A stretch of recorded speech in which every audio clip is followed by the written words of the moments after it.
Pronti? 1, 2, 3.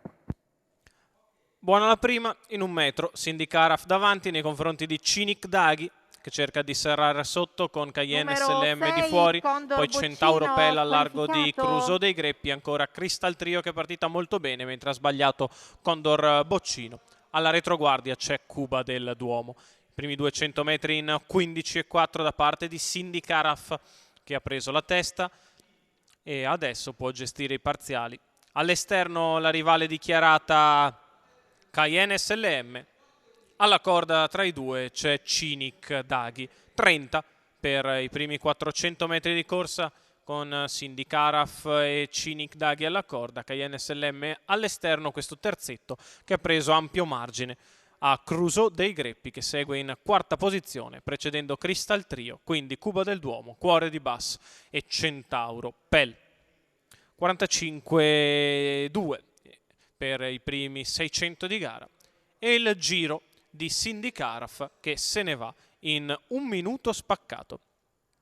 E allora, ritmo sicuramente selettivo, quello imposto all'avanguardia da Antonio Di Nardo, in sediolo alla figlia di Love You, che la fa pesare alla rivale che è rimasta all'esterno. 1,15,5 il primo chilometro davanti alle tribune. Cindy Caraf in vantaggio e Cayenne SLM di fuori lungo la corda Cinic Daghi, poi Crusoe dei Greppi con a lato Cuba del Duomo, quindi ancora Crystal Trio che va a fare la terza pariglia al largo. 1,39 in 1.200 con una frazione in 38. Guida il gruppo Cindy Caraf, la segue Cinic Daghi.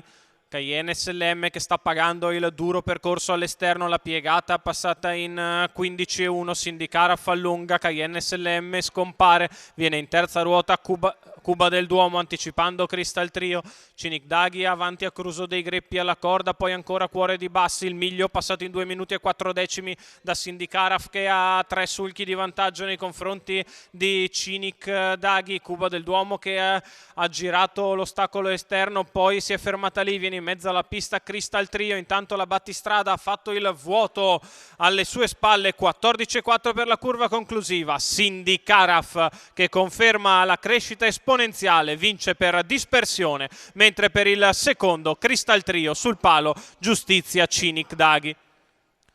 1,15,7 il ragguaglio cronometrico, 29,4 la chiusa, 59 meno una virgola per gli ultimi 800 metri. Antonio Di Nardo in sediola a Cindy Caraf che vince il training di Gennaro Casillo per la portacolori della scuderia quiriniana, che la vediamo arrivare al traguardo con tappi e briglia ancora belli saldi nelle orecchie e su in alto. Al secondo posto Crystal Trio che fa il secondo nei confronti di Cinic Daghi che prende il terzo.